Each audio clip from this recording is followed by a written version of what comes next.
partner with Axon, you immediately gain access to a full range of products and solutions designed to meet the complex needs of today's grower.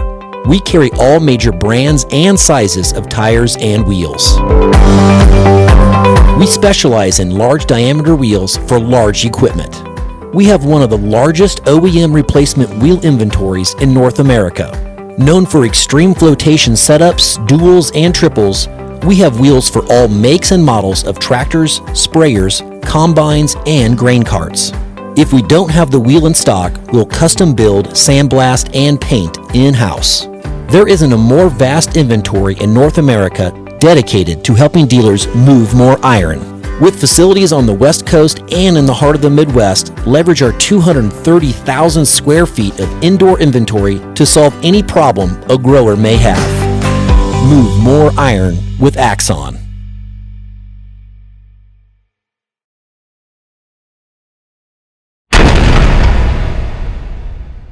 Moving iron.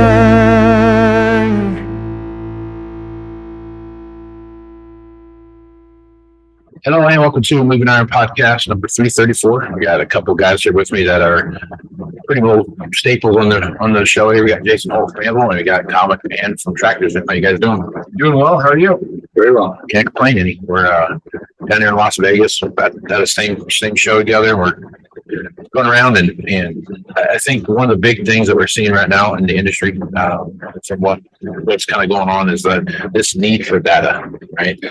I can't do anything anymore without someone talking to me about data, data this and data that and what that looks like and all of those things as they come into play.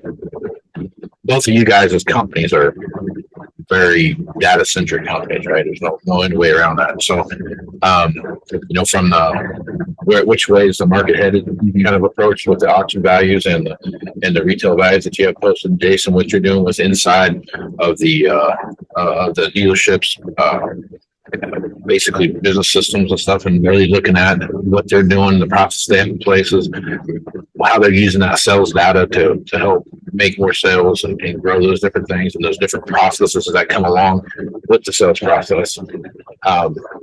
There's just a lot of that going on. So talk about a little bit about the customer success stories that you guys are hearing from your individual products. Yeah. Do we start, Jason? Please go ahead. Okay. So, I think the core reason that we want to hop on, we're here at a big John Deere user conference in Las Vegas, and we just made the announcement that Anvil and Tractors are effectively partnering to integrate our solutions for our mutual client success. So, at Tractors and data is the foundation of what we do. Bar none, everything has to have data quality. We bring that data to life through software solutions to customers to help them drive, particularly dealers, to help them drive profitability, deal turn, and just have a total understanding of what's going on in the equipment for used equipment values, trends. So when we started building that out, it was very evident that an integrated solution within the dealer's working process just makes complete sense. Yeah. So we've always been under the assumption of we want the users to use our software, but more importantly, we want to meet the customer where the customer is and where they need that value. So integrating with Anvil's CRM system, putting our data in the hands of clients, and then seeing those client success stories is pretty encouraging. It's really nice being able to see the information that they're getting has so much more use. So yes, customers can see it. They can find tractors to buy out there as well. But just internal to the dealership, every day you're constantly looking at inventory evaluations and you're getting outside opinion, you're getting outside valuations. But you also have to compare that to what do we have in stock? Right? How long has it turned? What were the last three we sold? So there wasn't one source that you could go to and make that decision. Users before 2, 3, 4, 5, 6 screens. I've seen users with 6 screens to pull up different sources of information. And now by working together, our customers have one screen they can come to, see their past inventory, past sales, Tractors and McMahon comp values, see what comparables are out there, and never leave that screen. So, and then you do the same thing as a salesperson. And you realize, again, here's another use case for that same information. Customers beating you up on price. You can look at the comparables right there with one click and say, here's where we're at in the market. Let's talk about doing the deal. It's just a great way to apply the same information in so many different ways. Yeah, I think as an old used equipment guy, that was the hardest part about anything was that I had 22 different places I went to get information. I'm not really over exaggerating that, but it was, and then you had to remember what screen you're moving around on and all those kind of things. And there were times where I wish I had 4 or 5 screens because I had an Excel spreadsheet up over here that I kept track of whatever on, and I'm tracking over there, and I had another Excel spreadsheet over here that pulled down the last auction data, and another Excel spreadsheet. And I had all the various other places that you went out to find just that data. It made it hard to do all that. And I've seen how your system integrates and what that does as far as pulling that information into one place, and what you guys have done as far as pulling down that auction data and having that one. The nice thing about the partnership here is that neither one of you have a dog in anyone's fight. You know what I mean? You're just there like, this is the data. Do with it what you want. That's the nice part about this. Well, and you use it for the process, but it actually then generates even more data. Because I know back in the day, you tried to be, fair to everybody, give a comparable value for the same machine. But day in and day out, there is some variance. How'd you feel that day? Right. Comes play into that. But when you're able to see the exact same comparables that are already pre-filtered, you're not having to click through all those selections. You're just going to be more consistent as well. And then that allows you to look back and say, how many evaluations did we do? How many did we win? How many did we lose? And you can't do that today with 6 screens and saying what did you think when you put into it? Yeah. And I think the other piece of it is as more software gets launched in the industry, as more dealers go on a digital transformation journey to try to create efficiencies internally, you sit back and look, okay, you can go buy a specific solution from every different company out there that solves individual pain points, but then you have 10 solutions and it starts to be challenging. And even we heard from John Deere that they're going to more of a strategy where they leverage APIs, and I think they call it their tech investment, where they're driving technology from an agile and UX standpoint, but it's really their API standpoint. So then they don't always have to build, even they're a $120 billion company, right? And they're the ones saying, we don't have to build everything. We just need the right pieces to solve their dealers' challenges. And I think that's really awesome that a large company understands that. And when we sit back and look at individual customers with the integration of Tractors Zoom and Iron Comp's data inside of it, and the comments we get back are, it's just pure efficiency. Right? I can do 5x amount of work I was doing previously, and it's more accurate, and I didn't have to duplicate entry places. And then it's being able to sell more equipment faster and effectively because you're doing more deals, you're doing more trade evals, and getting more deals done. And it also shows that with API being a strategy, some of the true insight doesn't come until you've layered the information, where you've put it together and you see it together. When you have it on 2 screens, you're having to make those connections. Right. So with the integrations and such as when you really see true insight, and make some of those decisions better. That's the API thing, really dive into that, what information are getting pulled down and what can you take from that information that's there. That's a huge part of everything. So you have all this machine data now that you can analyze, how many hours did it run with X on, and how much GPS time did it have, and all these different things that are out there. You can really start to analyze that, and then you can start taking a hard look at, which I think will be a big part of the future, is what's the value of that machine based around how much technology you can use on it and what's that look like? You know what I mean? And I think that's going to have a huge factor in the used equipment marketplace, especially as we start looking at these upgrade kits. And quite frankly, more upgrade kits are going to be in the next 2 years sold than the previous since they've been out. And I think that's going to be a factor when you start looking at the used equipment market more than anything. Is how does that fit into that structure? And it's not the same here's a machine that's got 2 year old machine with X number of hours. Well, here's a machine that's 10 years old, but it's got the updated, latest and greatest technology.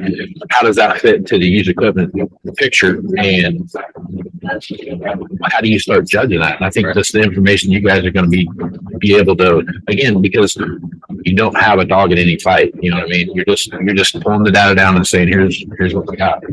What you described is really a scale issue. I mean, back when everybody traded a 4440 in, everybody could just do that in their head and they knew exactly what the market was. And what you just described was a great increase in complexity and scale that nobody knows exactly the right value anymore. Sure. Nobody can extrapolate all of those logic out of that. So tools are now what makes that possible. Yeah. That you can evaluate 3 planners a year, but you can do it accurately because the data is helping you in a way that you couldn't do before. Yeah. I think that there's it's just common, you know, you can read this stuff, and I've had so many conversations about this in this podcast about what it means and what it looks like and how these things play out, that the overarching direction that we're headed is going to be one of those that's absolutely the machine's going to be worth X because you can upgrade it to Y. And that's going to be it's coming to whatever company comes out with the first automation kit, it's going to get back to a certain year, and at that certain year, whatever it is, the year before that, it's going to have an incredible impact on the value of that machine. Technology is already seeing that, whether you look at iPhones or the MacBook, as soon as it's no longer upgraded to the latest operating system, its value is 10% of what it was the year before for that reason. It's a good thing everybody likes 4440. So that's probably a market. Yeah. That's probably a small. Yeah. What's the most advertised unit? Yeah. It's the most searched for unit. I think the most tractor ever is 4020, just because it went for, I don't know off the top of my head, but it has to be like 20 years. Yeah. You know? And lots of advertising. But I mean, that's a good case in point. They're just a commodity at that point, and which is in good condition, which is not. Okay, then you look at a new sprayer, which one has See and Spray, which one doesn't. There's going to be a massive price difference there. Which one has the exact emerge on the planer, which one doesn't. Like the efficiencies are what people pay for, and those efficiencies in machines are the same type of efficiencies that we're trying to bring to market by integrating solutions and helping people do deals faster. Well, and you just highlighted something just to get real specific on a benefit of this or viewpoint is the machine. We already know, does it have See and Spray on it? Well, then why does the person have to go into TractorZoom and then click that this is the technology that's on that machine? And what we're now able to do is we pass you the information that this is this model, this year, this hours, and this equipment, this technology, and so that you're getting true comparables. Yeah. And you don't have to go through and click all those switches every time as well. Right. So, I mean, that's one concrete example of where you want to make sure you're getting real comparables. Right. And you can't just do model anymore to get a comparable. Yep. Yeah. The other thing that we continue to see and hear in the market is, as dealers, they do start to get larger and larger. How do they scale and how do they run their businesses efficiently without kind of losing momentum? Yeah. And dealers can be faced with this, whether it's our solutions or other solutions that they have. How do they think about scaling and not always having to hire more people to go solve more of their pain points? How can they leverage technology? Right. Same thing in farming, right? That's why everybody's going to automation, because there's a labor shortage. There's the same piece on trying to save on efficiencies, again, back to the See and Spray and so forth. So like as those technologies get better, that's all solving a labor issue, especially in farming. But now you look at dealers, like I think I haven't talked to a company in the last 2 years that says they're having an easy time finding good help or good people, right? The entire And so that starts to become a big challenge. And the challenge is also quality of life. I mean, it's no secret that during EOP program for combine, the used equipment evaluator is not the most happy person around the dealership. They can be somewhat grumpy because of the fact that there being so much stuff to do, so much people are wanting their numbers back very quickly. So anything we can do to improve that efficiency and thus the quality of life makes them happy every day that's in there as well. Yeah. I think that's the biggest part of that. I've said a few times on here that once labor doesn't become an issue, growth and farming will be just totally and completely to your ability and your access to capital. And I think we see it now, more than we have ever had before, especially when we're looking at the amount of venture capital that's coming in to the marketplace and the number of people that are wanting to grow, double organic corn and that kind of crap. They're wanting to really double down on what it is that they're doing. And they're being very specific, and they're getting specific contracts from Whole Foods or whoever it is to grow this very specific trackable product. Mm-hmm. And if you can do that for me, I don't care what the commodity price is, I will give you X number of dollars per whatever it is that you pound, bushel, whatever it is that you're doing. And I think as I look at that and I look at the way things are unfolding, it really seems like we're headed in that direction. I think that's where, again, it kind of comes back to, regenerative farming, right? 5 years ago, I heard that term once, like, what does that even mean? What is that? And now I don't listen to an ag show someplace where that doesn't come up. Regenerative farming. And that's a completely, I don't want to say it's a 180-degree difference between the way farming is now, but it's significantly different than the way normal commercial farming is done now. And what's that look like? How's that work? And then you start looking at the amount of equipment that's needed in regenerative farming comparatively to what you see on the commercial side. And there's some big changes there. To me, regenerative farming is from what I know about it, I'm no expert by any means, but just from what I've read about and seen about it, smaller autonomous machinery seems to fit that marketplace pretty well. And I think that we're starting to see that a little bit as things kind of start turning around a little bit. One thing you're definitely seeing in the marketplace is that customers are used to making data-driven decisions, and they are better informed than what they've ever been in the past. Yeah. And we saw that in the automotive industry, right? Customers would come in and say, here's how much you're supposed to give me for my car. And they'd come in and they know more about the piece of equipment or the car they were buying. And the same thing now. Yeah. Well, now our customers are also able to have that same level of information, right, to have that intelligent conversation. Because that customer comes in and says, well, here's 4 other ones on the market, and here's how much you should give me for my trade. And if you don't have those answers either, you're in a big disadvantage. Whereas if you can come together and say, well, here is some other things, you're in a much better position with that customer to have a good conversation and make a good deal. They're not coming to you anymore and saying, tell me about these tractors. They already know what they want when they come in. Yeah. And we actually did a survey on that of understanding how many farmers go to dealerships. Yeah. How many farmers go to dealerships for advice on what to buy? Mm-hmm. Everybody's done their homework online. They know what they want to buy, and they're going there to negotiate. Yeah. Their mind is pretty well set, and they're going to try to get something done or not. Yes. But they're at the advantage because they're just concentrating on one model, whatever one they want to buy. That salesperson or that inventory person is having to jump from this model to that model and be an expert in all of them at the same time. And Casey, you should probably answer this. Sometimes that's probably pretty dangerous for them. They need to rely on other experts, right? Because farmers, they are machinery experts in a degree, but they're also commodity experts. They're also farming experts. They're running equipment. They wear many hats. I think what you're seeing now more than anything, especially with this next generation that's coming in, is that there's very much an approach to the machine of, that's dad's planting tractor, that's mom's, chore tractor. That's kind of going away. You don't see that anymore. And not that it's still there to some extent, but those tractors are more of this was my dad's first planting tractor, and then we're going to keep that one in the shed. The stuff that they're buying now really comes across as, this is just another input on the farm. Yeah. Right. And I've got this tool that I need to go make happen. So that emotional attachment, is still there, but it's not nearly like what it was 15 years ago, right? Where you had this, my tractor's better than everybody's because I wax it before I go put it in the shed. You hear that a lot, and so does everybody else. Some people just do a better job of waxing than you do. You might do a better job than somebody else type of thing. But there's still a lot of tractor brand tattoos put on every year. So there's still a difference there. And I think that's the thing where you have, the generation coming in. I've read an article, and I would love your guys' input on this. I read an article the other day, and they were talking about tractor loyalty and brand loyalty in agriculture. And the assumption that I got from that was it's not there like it used to be. And I disagree with that 100%. Is it there like it used to be that sales guy sold grandpa and dad and mom and everybody else, and then I show up and I just don't want to do business that way.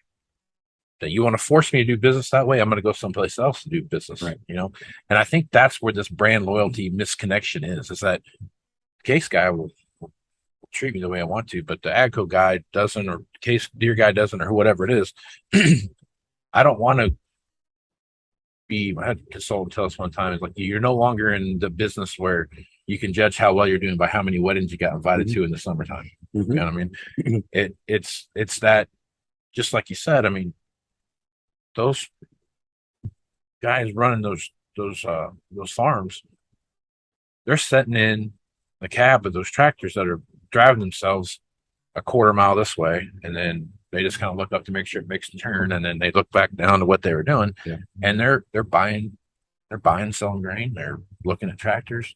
I mean, my podcast numbers, you can look when planting season is, and you can look when harvest is. I mean, there's a peak in those time frames, and I think that is where I see this misconnection in how people are perceiving what that is doing.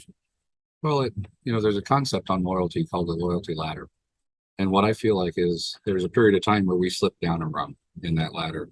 We're used to just being the shopping cart, or you could be dependably one of the options they considered. But when you got to the rung where you were consulted about what they should buy and how they should use it, then you were loyalty. You had loyalty for that customer. But if you slipped from that consultant role of being able to tell them the right model of the tractor or how to prepare the planter, then you slip down to just one of their options when they bought. Right. And our goal is, how do we get you back up to that level to where you can be informed and provide value to them and earn that loyalty back. Yeah, that's a really good example. One analogy or process that I've not actually heard about. The brand loyalty, it's, to your point, Casey, it's the shopping experience, it's the buying experience. It's turning into more of an experience as generations change, more than it is. It has to be red, green, blue, yellow. Right. But I think there is still that nostalgic emotion of, I would like to drive what my folks drove. Sure. At the same time, I think the most profitable decisions are made outside of the cab, right? So understanding on a P&L, on a balance sheet, planning, financial planning of the farm, because they're getting larger, more sophisticated, there's more dollars in it. You sit back and start to look at penciling in where that machinery line item is. And I think people will start making, if they haven't already, start making more financial driven decisions. Sure. Especially that shopping experience isn't there. Yep. But to your point, if you have that shopping experience, you're meeting that customer where that customer wants to be. Same thing we heard in the keynote speech of John Deere here at this conference, which is understanding your customer. If you understand your customer, why should they leave? Right. Because loyalty is a two-way street. Sure. You earn it as well as there. And it's a lot about managing the risk. I mean, some customers are starting to talk about tractors as a self-propelled drawbar hole. That's all they need is to move that hole forward. Yeah. And if you've dropped to that level where you're just dollars per horsepower, you've lost that. You're now a commodity. But that's where technologies like See and Spray and some of the better planter technologies and stuff lifts you back up into that. Right. We are investing now into this piece of equipment. It's not just a cost. Yep. Absolutely. Well, so when are you live with your endeavor here? Well, unlike some announcements, we waited till it was actually working and in with dealers before we launched it. So it's not vaporware. It's actually out there today with customers and on our websites as case studies, and you're going to see more about it. Yep. But it's in with dealers right now, delivering this value to them. Awesome. Yeah. And we launched the first integration in October. Yep. And now we have 7 integrations complete with mutual clients. And I think the announcement has had a lot of chatter out there because a lot of dealers are faced with data-driven decisions and trying to make better decisions internally. And how do they think about going along the digital path? So Jason and I know the entire Tractor Zoom team is really honored to work with you, Jason, and the Anvil team, and excited to see where we can go. And more importantly, continue listening to the customer and figuring out, okay, what else can we do? How else can we solve your pain? Let's make you better. Yep. Well, and that's what's given us a lot of buzz here at the show. And the fact is, well, they've got a great relationship with Tractor Zoom and they've got a great relationship with us. So this just comes out and it's like, well, that's a no brainer. That just makes Right. sense. So Two best in class products coming together for the mutual client success. It's almost like sounds like you practice that. I just came up with that. Oh, look Wow. at you. Look at you. All right, fellas. Well, great stuff as usual. How do they go about getting this incorporation here? I mean, how do you how's it all flow, I guess? So we're still independent companies, so they can either come to anvilappworks.com or send an email to sales@anvilappworks. So that's one way to reach us, as well as then reach out to. Yeah. If you're a Tractors customer currently interested in learning more about what this looks like, or you're considering one of us or another, as Jason said, we're totally independent companies. So work with one of us and we're happy to show you a little bit more and why other clients are seeing success and why it's starting to take off pretty quickly. Oh, okay. I'm excited about it, man. Talking about two great things in the same place. So it's going to be a very nice place. I mean, so many people I've talked to today are like, I just wish all these systems were in one place, and we're heading down that path right here. That's right. Thank you. Right on. I'm Casey Seymour, Moving Iron Podcast. Check me out on Facebook, Twitter, and Instagram at Moving Iron LLC. Go to LinkedIn at Moving Iron Podcast and check out the video version of this over at the Moving Iron Podcast YouTube channel. Go to Moving Iron LLC for everything Moving Iron related and more information about the Moving Iron Summit coming up here in Nashville, Tennessee, September 11th through the 13th. Both these guys will be there, so check them out there if you want to check that out. So if you want to take advantage of the $50 discount, be one of the first 150 people to sign up, and Axon will take care of that for you. So with that, I'm Casey Seymour with Jason Kyle. Smooth Smart folks out. Thank you. Moving iron in the 21st century.